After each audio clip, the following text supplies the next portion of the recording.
This is a 1967 MGB GT, and it's quite a special car, as my father spent 5 years restoring it.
The MGB was a British sports car produced from 1962 to 1980 by the British Motor Corporation, better known as the BMC.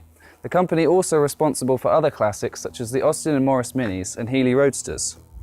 Arguably, the MGB is the most successful British sports car of all time, with its production and that of its variants totalling over 500,000 units. This model, the GT, recognised by its hardtop roof, was introduced in 1965 and was designed by Italian automotive legends Pininfarina, the same firm that designed some of the prettiest cars ever made. Inspired by the Aston Martin DB4, the GT's sporty hatchback style was the first of its kind to be put into production. By combining the rear window with the rear deck lid, you could utilise the space behind the back seats whilst keeping the style associated with a coupe. The car we have here has a straight-4 twin-carb motor, as was standard, rated back in 1967 at 95 brake horsepower. It propels it from 0 to 60 in just over 11 seconds. Its top speed? 105 miles an hour. It puts its power down to the rear wheels for a 4-speed 3-synchromesh manual transmission with a straight-cut first gear. You know what that means. 2 words. Race car.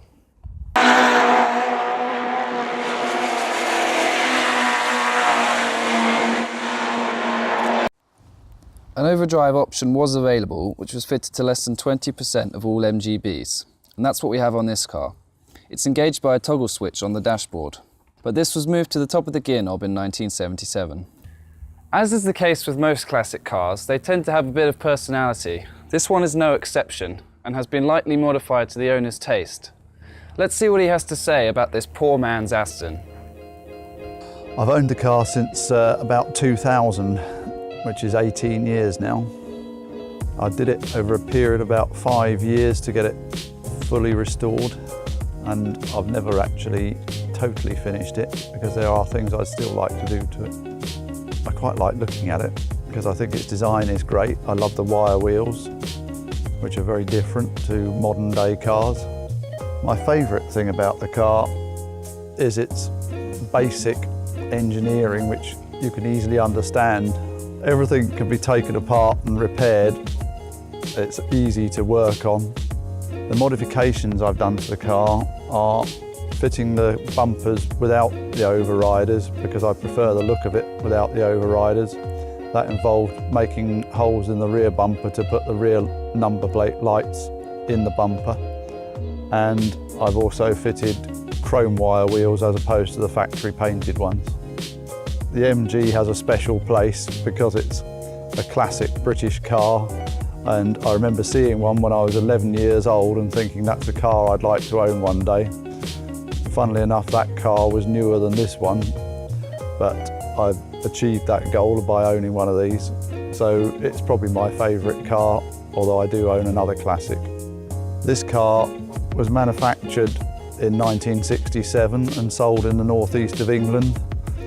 And I came to buy it off my brother in the year 2000. I bought it as 2 trailer loads of spare parts basically, and he told me that it was a complete car, but as with brothers, that wasn't quite true, and I had to buy quite a lot of second-hand parts to finish the job off. When I bought the car, fortunately, all the bodywork had been done, so I didn't have to worry about anything to do with the painting or restoration of the bodywork, which hadn't been a massive amount of work to restore the body. It was a very solid original body shell. The suspension was on the car, but that was as far as it got.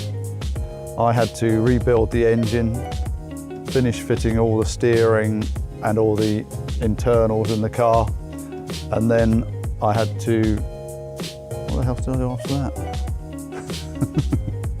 The restoration involved a lot of work, putting new brake pipes, new wiring loom, rebuilding the engine and fitting the interior in the car, plus all the glass and everything else that goes with it. I bought the car in pieces, so I had to refer a lot to books to see how to put it together and where things really went. So it took me quite a long time, but fortunately the parts that I acquired with the car were labelled to say where they belong. I then rebuilt the interior of the car, allowing me to get it on the road and get it MOT'd, but it was far from finished. It then took about another year or 2 years to fully finish the car, carpets and all the other bits that you see now to finish it off. As well as rebuilding the engine, I fitted it with an alternator instead of the original dynamo, which is a sensible modification on any classic really. It also has an electric fan, which aids the cooling, especially in traffic, because the cooling on these was never good even when they were brand new. The handling of the car isn't bad for a car of its age, over 50 years old now. It's quite nippy. You feel very low to the ground. It's a bit bumpy compared to a modern car, but that's some of the attraction of a classic car.